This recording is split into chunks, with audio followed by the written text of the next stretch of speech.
welcome back.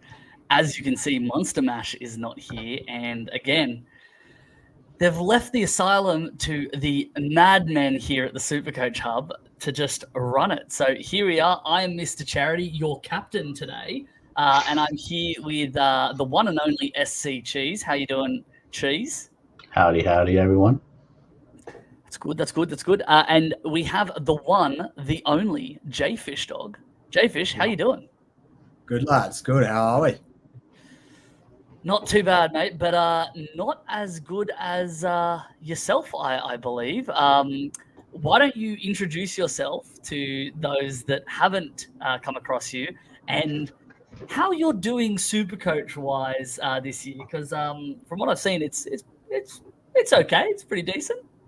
Yeah, look, it's been all right. It's been an all right season. It's been one of my better seasons. So we've been in the top 500 now, I think, since about round 9, round 8. So I've been up here for a while, but the highest I got into was 120th, 130th, and then I've been in a bit of a downward slide past couple of weeks with no trades. Oh no. All right. So this could be the peak we're hitting now with a couple of weeks to go, but you've got faith in the boys, right? I've got faith, got good depth, and I've got 2 final trades, which I'm looking at using this week. Good. Cheese, you were saying the other day that you were doing just as good, right? How are you doing? Oh, I'm doing great. I have 2 less trades for the fish over there. So yeah, that's we're doing. I'm living vicariously through him. He's got 2 trades and he can live dangerously through me with no trades. I'm doing things for the community out here.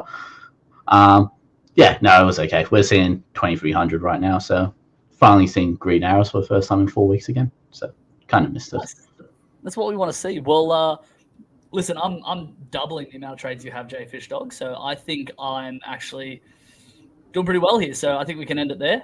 We don't need to talk about my ranking or anything. No, I've got a final push in the next couple of weeks to finally crack into that top 25K. So wish me luck, boys.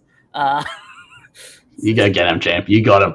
It's a tough year. But no, doing all right. How did we go last week? J Fish, you mentioned you're very, very low on trades now. Did your squad perform for you this week? Last week, so I held trades last week. I had a few of the Roosters boys and I didn't go Ponga. So kind of just a bit of a holding week. We've got 12-18, so dropped out of the top 200 to 248 now. Nice. And what about you, Cheese? It wasn't too bad. 12.85.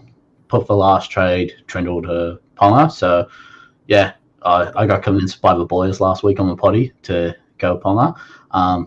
Just kind of regret I went the Trindle route, but yeah, look, it wasn't too bad of a week, affected by a few Roosters. It's just, I'm pretty happy. I've got no buys for any players coming up until round 25, 26 now. So you take what you can.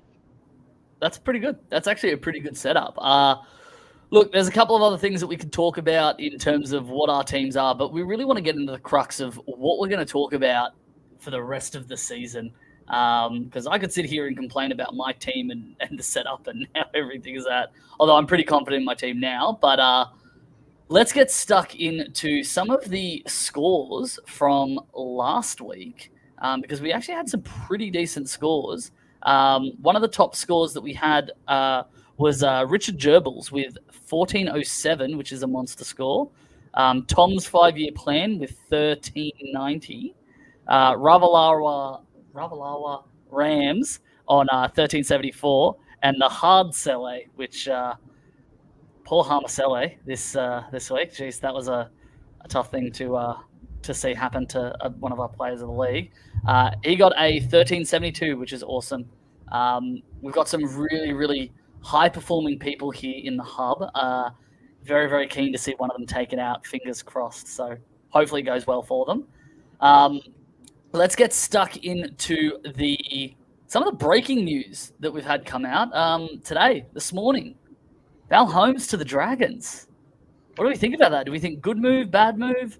what do we think Supercoach wise? Why don't I start with you, Cheese? How do you feel about it? Yeah, look, I think good move on both sides.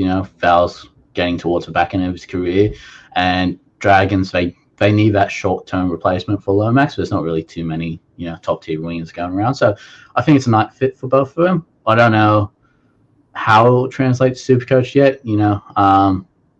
Lomax does a lot more work than Val does. We've seen this year. So I think it just depends who's really going to be taking that team forward. If their halves can get it under control, maybe Val's a nice little play if he comes up cheap. Yeah, awesome. Jay Fish, with him moving there, where do you think, first of all, he's going to play, and what do you think the Supercoach impact is moving forward?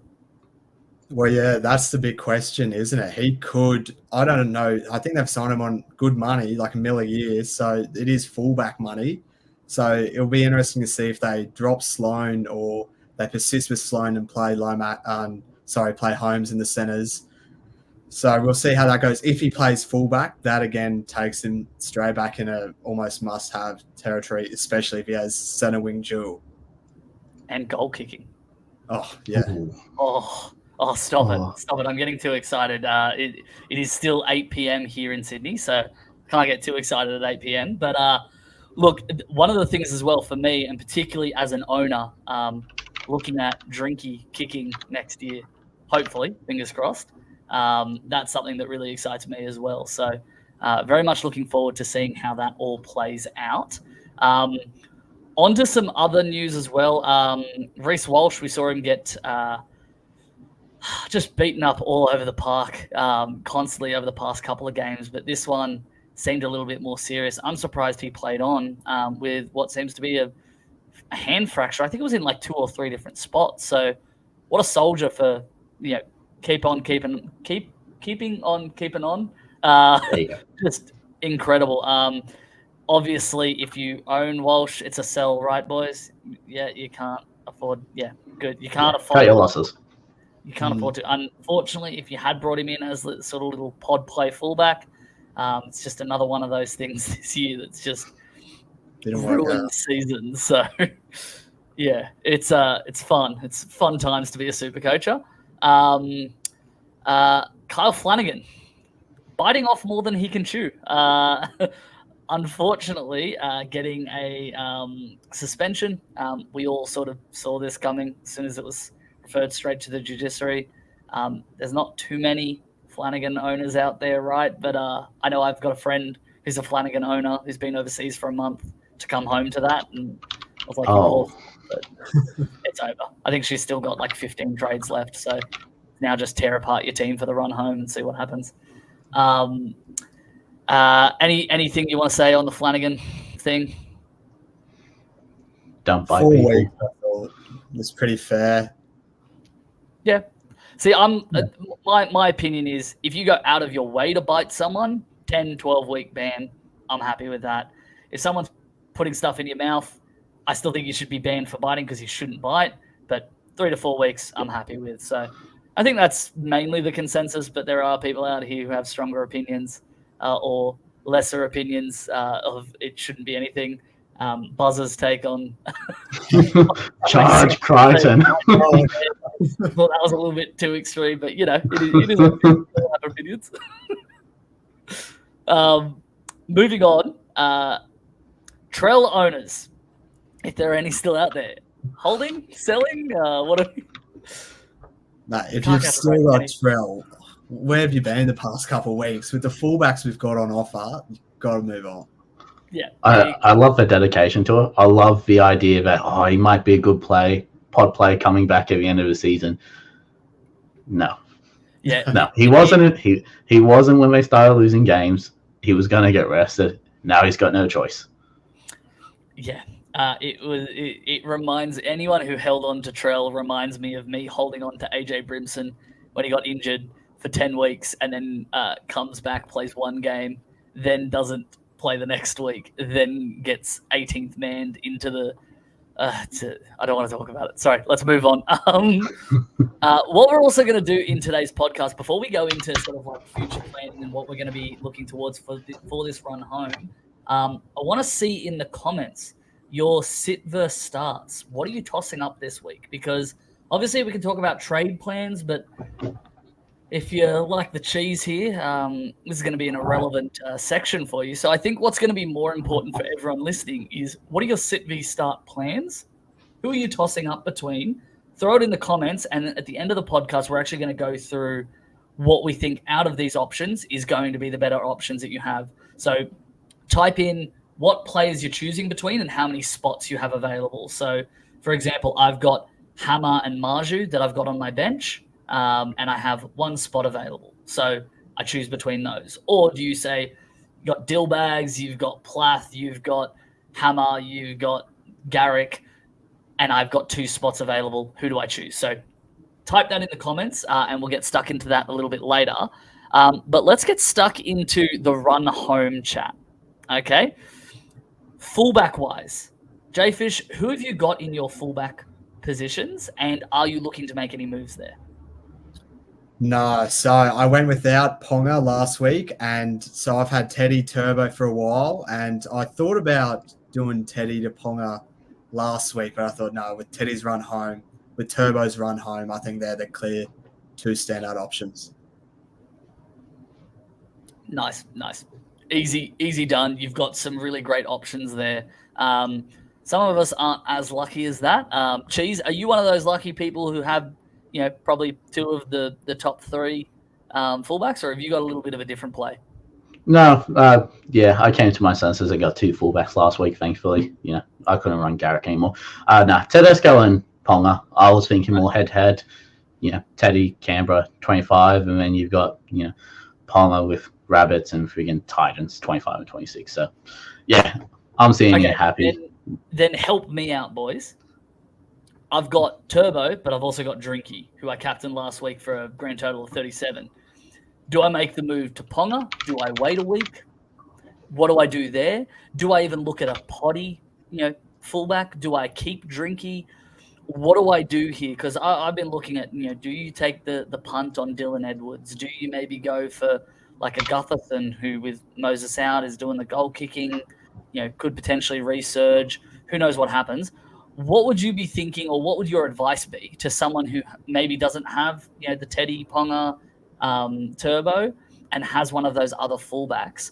Would you be looking to trade, or is there maybe a pod play that you could go with? Cheese, do you wanna kick off here? I'd wait a week. Yeah, I'd wait a week. Drinky has Raiders, and as we know, you either get a top 8 Raiders team or bottom 4 Raiders team. And even then, I still think Drinky scores well enough to, keep you held up. And then you get 2 real good options for following week with Ponga having Rabbits, Teddy having Canberra, Turbo having Tigers. You get 3 of the top gun fullbacks there coming onto probably their best runs. Mm-hmm. So, yeah, I'd hold a week, have faith in Drinky as you've had for so long now. Don't do anything rash. Just wait for a week and see who's coming onto that better game. It's almost a loyalty thing at this point where I've had Drinky since the start of the season. I might as well keep it. Jayfish, what are you thinking? Are you thinking you're an idiot for holding? Are you thinking it's good to hold off? Should I just keep Drinky so that I can say out of loyalty I did it? Someone surging their way into the top 25K. What's your advice to someone at that elite level? I reckon, as Cheese alluded to, probably hold Drinky for this week, especially with the Raiders up north. Does look a bit of an enticing matchup, and then that way you get to reassess. You get to see any carnage this weekend. Tommy could pull a hamstring. HOA, Ponga could all change so quickly. Everyone touch wood right now. I like that play. Hold Drinky this week, and then you can reassess next week. What's your thoughts on someone wanting to maybe go for like an Edwards play? Do you think that is something enticing, or do you think, with potential restings, even though he's had some time off now, what are your guys' thoughts there? No. Yeah. I like it.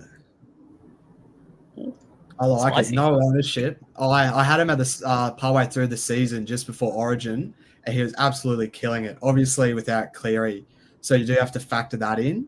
that Cleary is now back, no conversions, but he's still averaging 80 to 100 pretty much every game. And with the draw home, no ownership, great way for head-to-heads or 25K to make up some ranks. Nice. Love it. All right.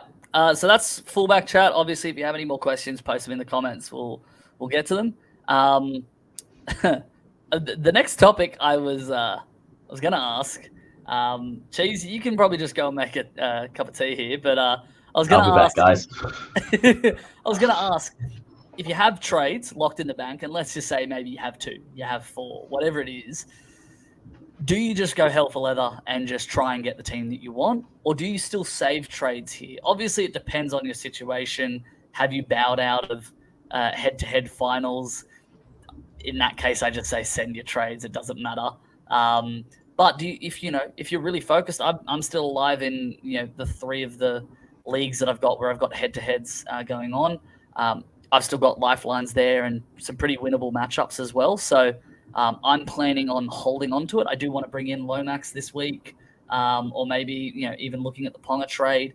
But I'm sort of thinking it might be best to save the 4 trades that I have, so that I have 2 trades each week leading into the grand final. Jfish, what's your thoughts? Is it full send the trades, or is it hold on to them so that you have them moving forward in these next couple of weeks?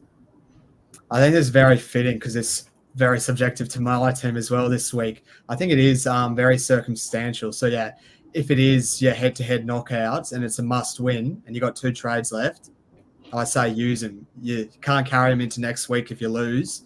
So I reckon go for it if you're head-to-head focused, that is. If you got the week off and you're overall still, I reckon you can still, play preservative, save those trades for next week. We know there's going to be restings, carnage. It's bound to happen. Yeah, no, that makes sense. Cheese, I've got a unique situation here for you, right? So Yes. This is the situation that I'm in, but I predict that this is a similar situation to what a lot of other people are in.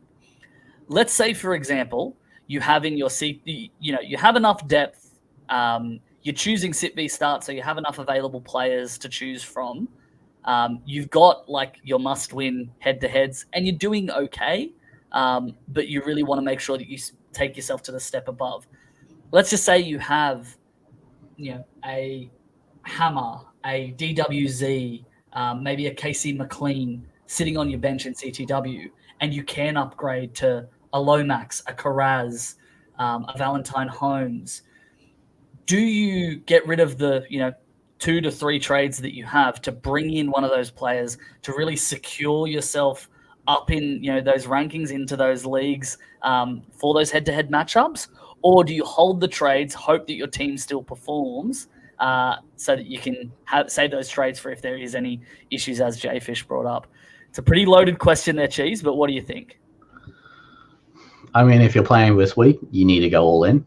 Look, like Jfish said, you can't take the trades into next year's competitions. If you're playing this week in head-to-head, secure your position. Do it in a smart way. I would say if you've got 2 trades left, look for that weak point. Like if you're able to, and you can hold out until you see who you're coming up against and what their team looks like, look for that weak point that you can maybe exploit going into this week and really upgrade there and keep that 1 trade there just in case something else happens. But, if you've got those 4 trades, send 2 of them now, get your guns in, just be able to play this week watching games and going, I'm good. I am fine. If you got 4 trades, get your guns in, have a good week. Anything less, just try and fix up your weakest link, because if you have to play a Sam Hughes this week, you're in trouble. Yeah.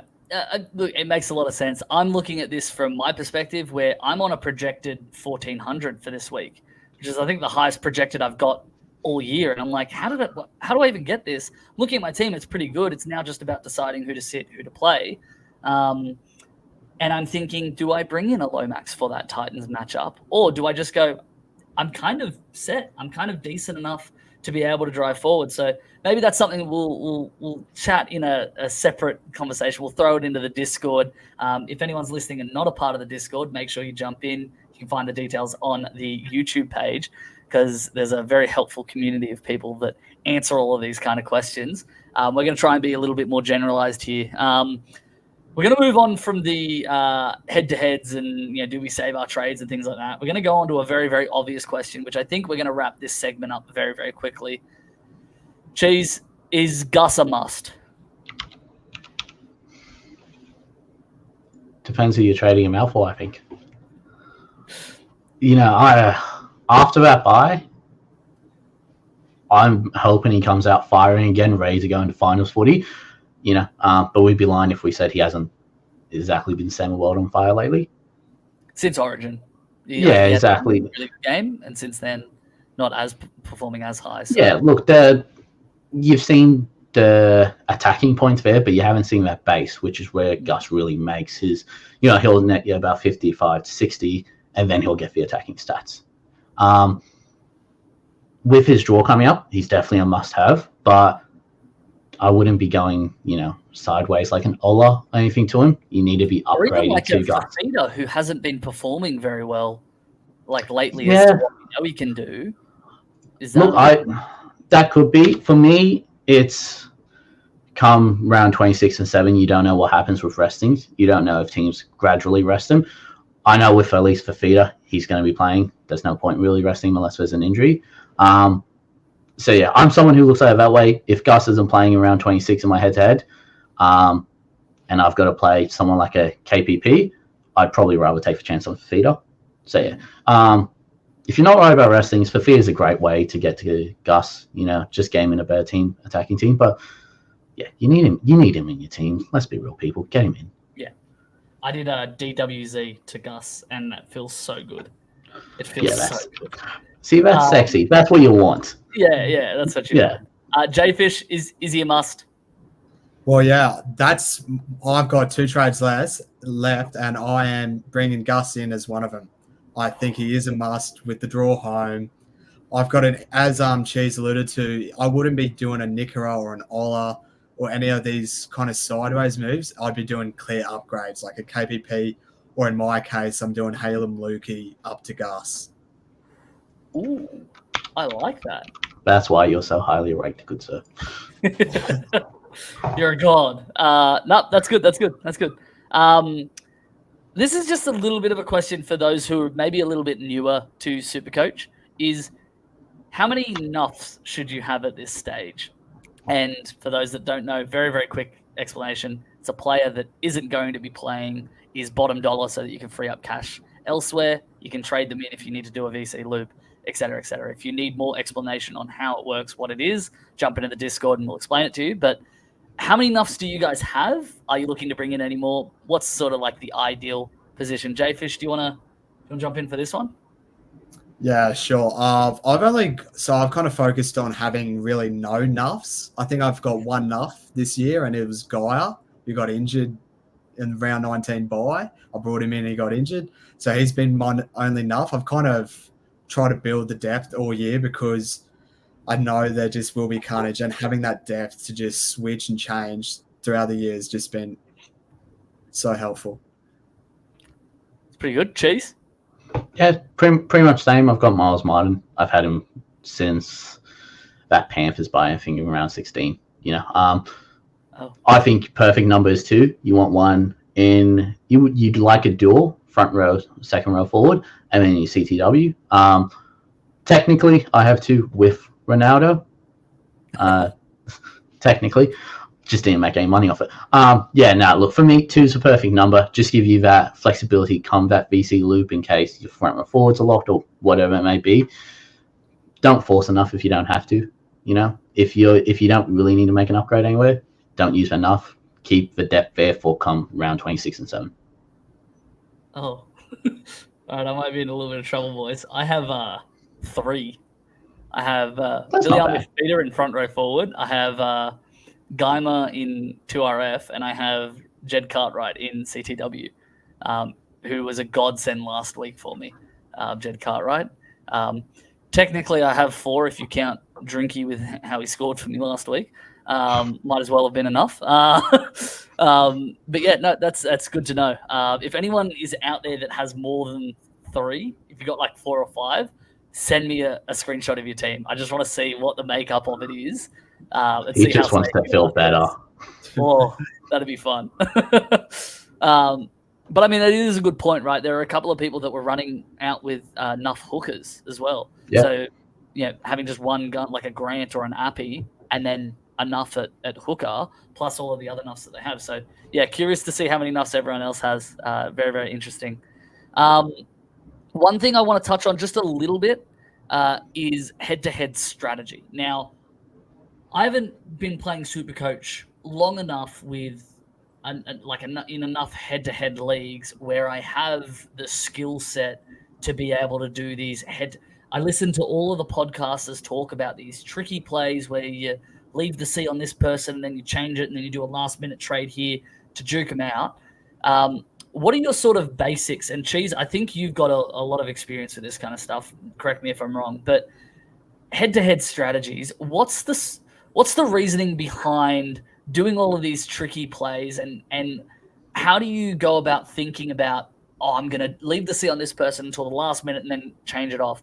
What goes through your head when you're planning these head-to-head strategy and game day picks?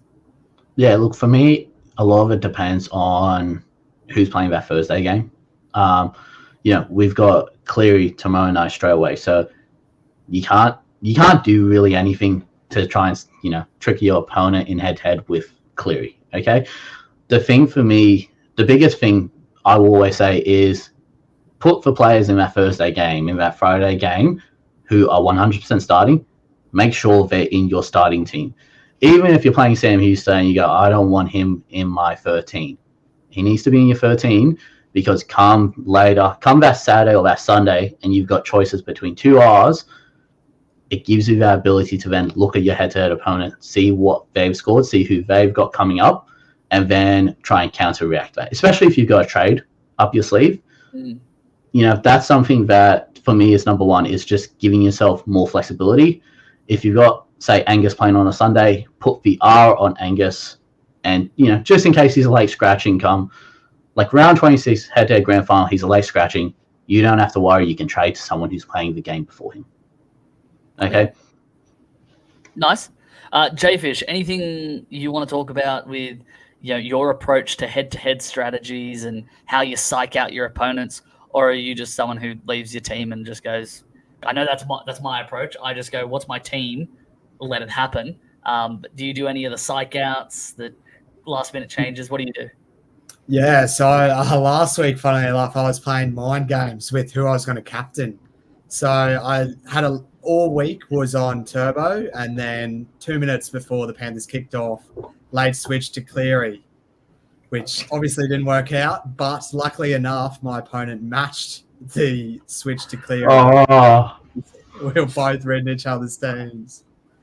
So, I think definitely captaincy and vice captains is massive in head-to-heads. Even if you don't intend to do that, just the mind games with it all. See, Cheese, your bits of feedback around making sure that the players that are playing first, you put them in your first 13, even if it's like, for example, Gus is someone that you guaranteed want to have in your team, but because they're playing on, granted, playing on Friday, but you want to play that person who's playing first in the squad in case there are any last-minute changes. I know I got screwed over that when Cody Walker was a late scratching. I had Galvin on reserve. Galvin played, and then Cody got ruled out a couple of days later, and I couldn't do anything, so I had to just use an auto emergency. Making sure that you have that in play and know that's something I haven't done enough of this season. That screwed me over more than twice. So just something to think about. Some really good points there, boys. Let's get stuck into some of the questions that we had from the community, because there's some. I actually, we get a couple of questions each podcast where we send in some questions. There's some really interesting ones in this one, so I'm going to get your guys' thoughts. We're also going to go through some of the sit versus starts in this segment as well. So if you haven't already commented your sit v starts, comment in the comment section down below, and we'll see if we can get to it. But let's get stuck in. Someone posted in here, do you hold Haas? I'm. That sounds like I'm loyalty. going to let you boys answer. You. What do you think, Cheese? What he had was it a lisophrenic Liz fracture? Frank, Was but it? they were hopeful that he can return before the end of the season, apparently. Okay, so hopeful they could return. Well, are they? No, you get rid of Haas. Yeah. I mean, look, even if he was cleared for say around 26, 27, what's the point of him bringing him back early with risk if they're not playing finals? Yeah. Still mathematically a chance. Mathematically, a chance, yes, absolutely. Pretty much out. Yeah, if you're bringing maths into it, no. They're no, your holiday flights. Like you just need to figure out where they're at. Yeah. Yeah, no, 100%. Look, I wouldn't be doing that. If you've still got Haas in the team, you're more than likely trading a warm body out instead, and that's something come around 27. You're most likely going to regret. Yeah, no, I tend to agree as well. J-Fish, you on the same boat? Yeah, likewise. The only way I'd be holding Haas is if I have no trades. Yeah. It comes in handy. You don't have to worry. I haven't opened the up until tonight. Hang on, let's say you got one trade left. Are you trading out Haas? No. You're not wasting your last trade on front row forward, are you? Okay, so that's Yeah, the condition, agree. right? Yeah. Yeah. Makes Two sense. trades and more.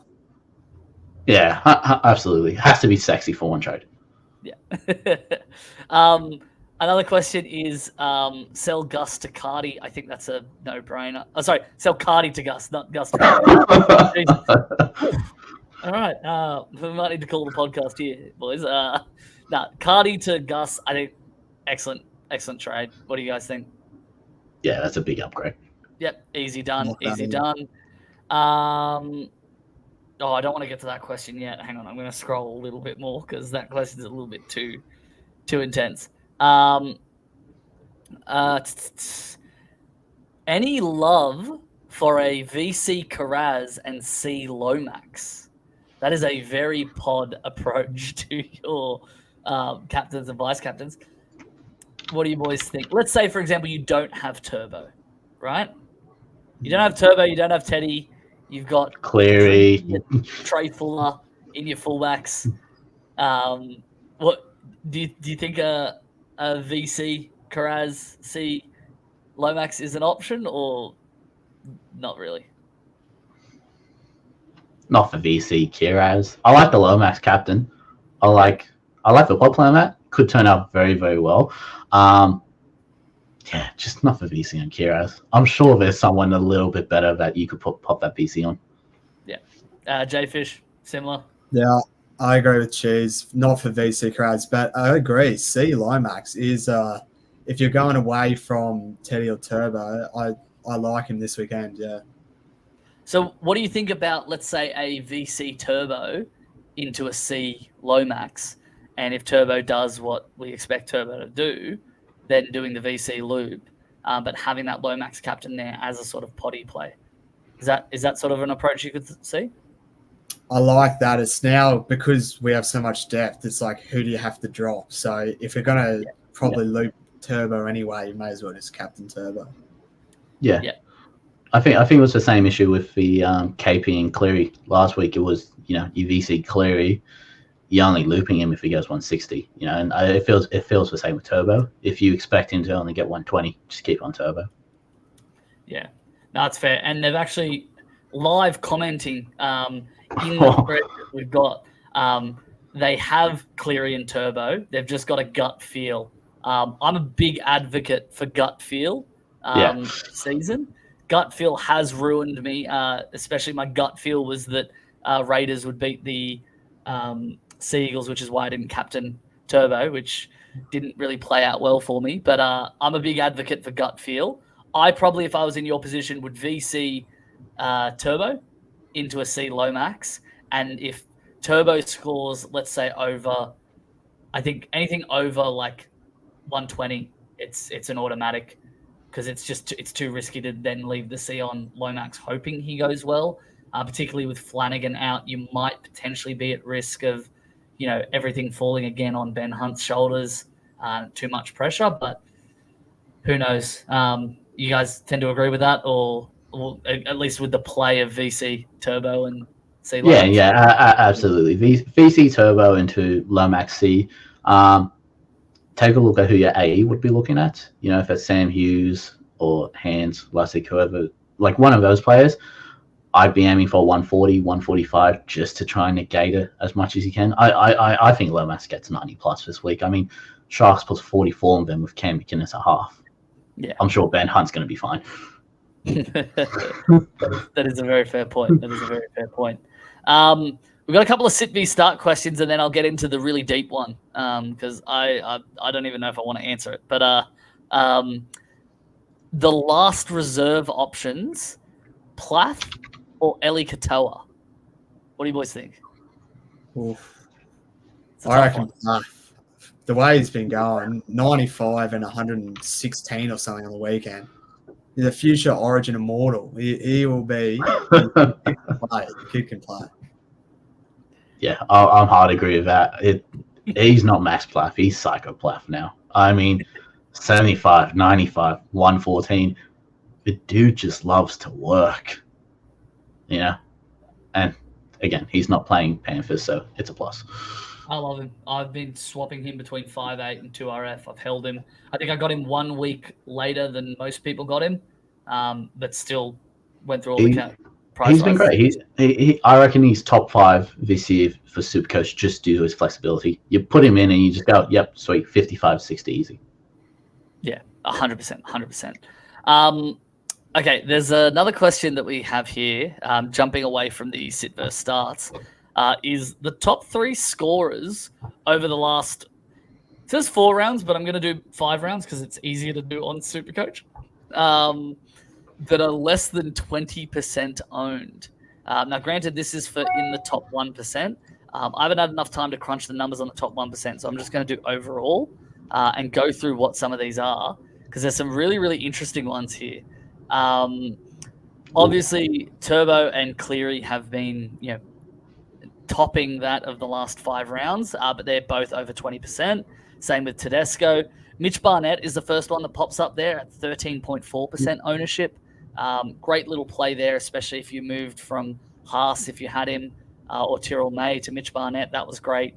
One of the ones we already mentioned, Dylan Edwards. He's at 6.9% ownership overall. Nice little pod play there. And I'd say most of that 6.9% is zombie teams that had him before Origin, and Origin ruined their season, so they just shut off. One that's really interesting here is Gutherson on 1.8. He's had a 5-round average of 86, which has been pretty decent. Obviously not the high ceiling that we expect from Turbo and Ponga, but a pretty decent score there. And then Brian To'o, 11% with a 5-round average of 82. And I will just mention the one below that is Herbie Farnworth, 81, scored that, 133 last week, and his ownership is at 5.4%. So some really interesting options there. Out of those, what are you guys thinking? Is there someone there that you're thinking of potentially moving to, or you think would be a really good play if you had enough trades there? J-Fish, anyone that stands out for you there? Probably Tor would be the standout option there, really, for me. We know how good he's been. Cleary's back. He's back on the right-hand side as well. Dylan Edwards coming back as well. I think he is in for a big end to the year. Nice. I like it. Cheese? Tor, hands down. Top 1%, he's 12.9% owned. So, that's a pretty nice pod to have if you're looking at that. With Gutho, though, he's a risk. 4 people own him in the top 1%. Now, look, this week, if you game him in this week and next week, you game him with the expectation he's not scoring well, I think. But then Dragons and Tigers for the last 2 rounds. So if you want to make up move in the last 2 rounds, I think Gutho's your man. Why couldn't they move Gutho mid-season to CTW, Blaze Salungi to fullback, just at a dual position Gutho sitting in our CTWs? How good would that be? Oh, anyway, I'd be doing the Guth Arena, that's for sure. On to a couple more Sit V starts. One reserve left. Jerome Hughes or Dylan Brown? Who you going with there? Oh, That's a tough one. Brown. Yeah, Brown. I'll probably go Brown as well. Just the consistency. Yeah, the basis there. Hughes just the reason he's so good at halfback is because he's got that base. He takes for more runs. He doesn't need to anymore. But Brown still keeps it up. I mean, he had a 54 against Penrith. So it's not great, but it's better than what Hughes will like this for you. Game. That's probably yeah, exactly, absolutely. It's pretty much. I'm pretty sure it was just all base, 54 with a try contribution. So yeah, not the best, but he's had the hotter hand instead of Hughes lately. I think as well the positive you could have, even though like last week scoring a 54, in a high scoring game, is the Roosters have been letting in a lot of points lately. Whereas, coming up against the Panthers, even though the Panthers let in a lot of points last week, I don't see that happening again, particularly against a team like the Storm. And if, the news is 100% accurate and Dylan Edwards is back, he shores up their defense so much more than someone like a Dane Laurie, who's, an exciting player, but maybe not the best defensive player out there in comparison to a Dylan Edwards. So that's an interesting one. Another question is play Katoa or Kaloa Matangi? It's another one that I'm like, you can split it by hair. I'd probably go Katoa, just with Kaloa Matangi recently, his minutes dropping back out to the edge this week. I just think Katoa, he's got a good matchup. Like, I know it is the Panthers, but he's running at either Gaia or Martin. I think it is on the edges. So it's not a bad edge to be running at. Yep. Yeah, I'm in agreement with that, and at least with Katoa, he's got that opportunity for a try off a kick. So, could score you a sneaky try. I can't tell if this is my Storm hatred bias, but I'm going Kaloa Matangi here. Ever since the 2009 grand final against the Eels, I haven't been able to forgive the Storm. So neither has Hindmarsh. It's okay. Yeah, that's very, very true. I'm going with Kaloa Matangi. I just think it's a better option than Katoa coming back from an injury, playing against one of the best defensive sides. That's going to be my position and my hill that I die on. We'll see next week. Next week, I'm just going to be completely disappointed with my decision. So we'll see. This one's okay. So we've been getting a couple of this player or this player, which is pretty good. This one has got a couple here. So last reserve out of Curran, Katoa, Burton, Brown, and Iro. Who are you throwing that last reserve on? It's just, this is where it gets tough. And the rest of the comment says, going to be tough to make the right decision this week. I could see some big scores coming from your non-player roles.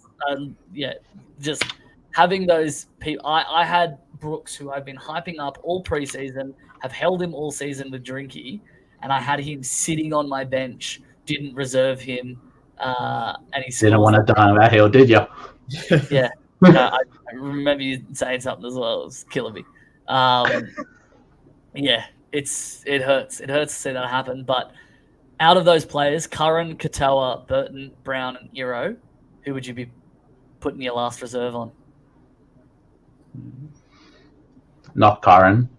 Not high enough ceiling out of the rest of them. Mm-hmm.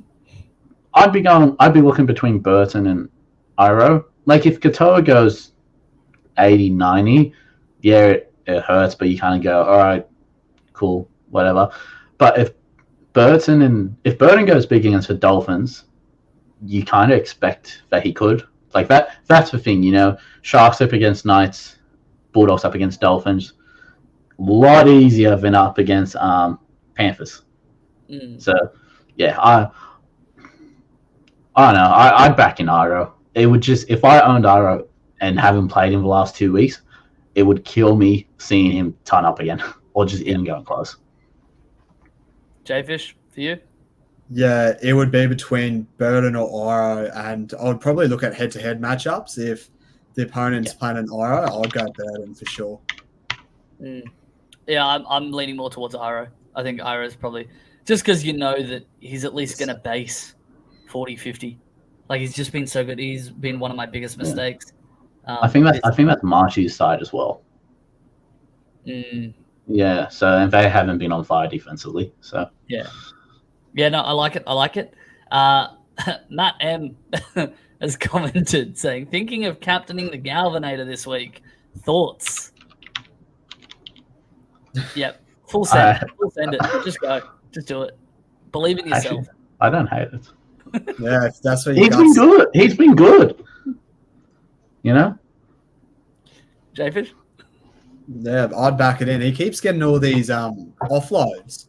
He they jump on for one tackle, gets the offloads. I reckon not a bad shout against the Bunnies this weekend. It's so funny because he hits a player, he bounces off, tackle best. He'll do it 2 more times in the next 3 seconds. Back you go. I'm right in it with you. I hope he goes well. He's been so good. You wouldn't have thought at the start of the season that the best plays at 5'8" was going to be holding on to Galvin and Plath in your 5'8" position. Like, it's just insane to think that was the play. At least for the most part. Someone's had both of them for majority of the year, and they're just so proud. Pretty much me. It's been a fun journey, that's for sure. All right, on to probably one of the best questions, or worse, depending on how you want to look at this. But what's your number one regret this year, and what lessons have you learned for next year? So, what's something that you regret doing, and what's the lesson from that you're going to take into next year? Does anyone have one, or do you need some time to think about it? Because I've got one. I've got one. I just want to get up my trade history and just, confirm it. J-Fish, do you have one, or do you want me to go first? I think Cheese touches on it. Just the trades. I think during the mid part of the season, around the buys, I just burned too many trades. That period, I'd much prefer having those trades now and doing these Lomaxes, these Gusses, Sam Walkers, bringing them all in now compared to cheapies or blokes who just didn't eventuate halfway through the season. Yeah. Cheese, have you got yours, or are you still looking? Starting with Jacob Gagai, then bringing in Blaze Talangi. Getting rid of Talangi at 279,000. Don't worry, I did the same. Yeah, and keeping Jacob Gagai. But keeping Jacob Gagai and then getting rid of Gagai for 285k. Oh, jeez. FOMO, man, it made me did some bad things this year. Yeah. My biggest regret is probably. And granted, this is something that you can't predict for, but it's jumping off players too early, but then holding players too long as well. I had AJ Brimson, who I held on to because I was like, surely he's going to keep that fullback spot after how well he performed. And then Keeney comes in and pushes him to 18th man out of everything he could have been pushed to. That one hurt. But then I did similar. I brought in Talangi and then traded him out at that 270k or whatever it was. And same with Tamari Martin. I brought in Tamari Martin over Iro that week. Tamari Martin had 2 poor scores after that, and I went, I've got to get rid of him. Did that instead of bringing in Iro, who just consistently performed. And then Tamari Martin, after those 2 games, and I traded him out, he then starts performing. So I think just a better understanding of knowing when to sell, knowing when to hold them and when to fold them, essentially. And that's the question in Supercoach, right? So what's the lessons you guys learnt this year from making these? Because it sounds like the regret is literally just trading. So, Cheese, lessons? Look, biggest regret was trading. I mean, I think it was panicking too much with the cheapies. Like, we had Talangi, he did well for 2 weeks, and then instantly it was like, oh, we might not see him again for a while. A lot. He was named on the bench and then scored like a 6 or something. Yeah, exactly. And it was just like, if he's getting on the field, it's going to hurt you even more. So, panic stations game out. it was things like that where I went, looking back on it, I regret it. I was going to get an Iro 1 week before he's going on this massive run, but I went, nah, didn't trust my gut. Yeah, it's panic. It was just panic stations. I think we didn't have so many cheapies this year as opposed to last year that we could ride through. Yeah, I think next year I'd want to just be a little bit more patient and obviously a lot of luck's in Supercoach. Get a guy coming back into the injuries and things like that. So yeah, being patient and maybe focusing more on the bigger fires at hand. Yeah, Jfish, for you. Yeah, well, I luckily held on to Blaze and Tamari for both of those. Their spirits. Sure. Yeah. Gee, should we just leave? Yeah. Sorry. That's definitely the biggest I kind of had brought forward this year is to just be patient and stay patient with these guys. Like if you have no reason to sell them, I've just held them and then just constantly try to upgrade my team rather than moving sideways to sideways for cheapy to cheapy. So that's kind of worked out. No, that's completely fair. Yeah, definitely. And I think going off the back of that as well, there's probably one more question I want to ask you guys is the strategy for next year. I'm not sure if you guys were talking about that before I jumped into this call, before we went live, but just sort of the strategy for how you're going to play things next year. I know I've got a little bit of an approach that I want to take, but curious to hear from you guys based off what you learned this season. And what sort of things you're going to take into how you're going to set up your team to begin with, and what's the plan moving forward. Does anyone have something in mind that they want to talk about?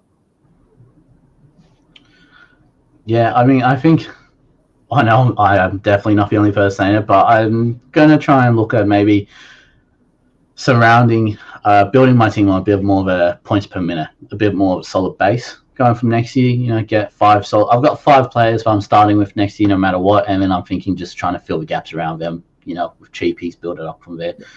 Like I said, I didn't get the right cheapies in and panicked too early, so. Yeah, cheapies were hard to come by this year, that's for sure. Jfish, any sort of like strategies that you've got planned already for next year? Definitely. I reckon at hooker this year, it's just shown there is literally no upside really, and it's more about longevity and how many games they play rather than points. So I think I'll just be looking at getting one hooker, and then if there's a cheapie, otherwise just nothing. And that's the same as front row forward as well. I'll get that one gun, that one midi, and then not really bother because nothing ever really happens. Yeah, I mean, yeah, that's a great point. And I'm looking at the top 5 hookers this year. Did anyone else here start with Jacob Little? Yes, I did. And then I sold him when he got his head knock and made no cash. Yeah. Exact saying he's ranked 4th. Yeah. Jacob Little, people. He's beating Harry Grant. I met him in person as well. He's actually a really nice guy. Oh, is he? Yeah. I wish he put one on the chin of Nelson Asafa Solomono, but that's a chat that I won't start getting into because we've only got a couple of extra minutes here today. But yeah, so look, we've got a couple of different approaches. I know for me, I'm probably going to leave a lot of extra cash after making my team, focus on as many cheapers as I possibly can, and then with that extra cash that I have in the bank, making trades based on who I see firing and who I see moving. Identifying very early as well where the top points are being scored. So this year it was CTW. All the points were being scored through CTW. Early on, it sort of leveled out a little bit towards the middle of the year. But early on, if you had the right CTWs, that's what shot you up. And I took a little bit too long to get my CTW sorted. So that's probably going to be my approach. Next year, I'm going to lean a little bit heavier into data, hopefully. Just quickly to the other thing is too, this was also our first year having to deal with the Vegas game, where it was your players are locked 1 week prior to everyone else. Yeah. So I think everyone's going to be a bit better off next year going into it. And, I don't think I'll be carrying too many players from those teams going into it. Not even a Cleary? Nah, you'll have your Cleary, but, I went Walsham, and I think the less players you have in those first 4 games probably be better. Yeah, because you've got Cleary and Hines going over. So I don't think I'm not starting with both, to be honest. Ooh. Yeah. Hot take. How good. All right, so we touched on this pretty much already, but C and VC options, it's VC Cleary, C Turbo for the most part. Are both of you doing that? Yeah. Wait, what are you doing, Cheese? I don't have Turbo.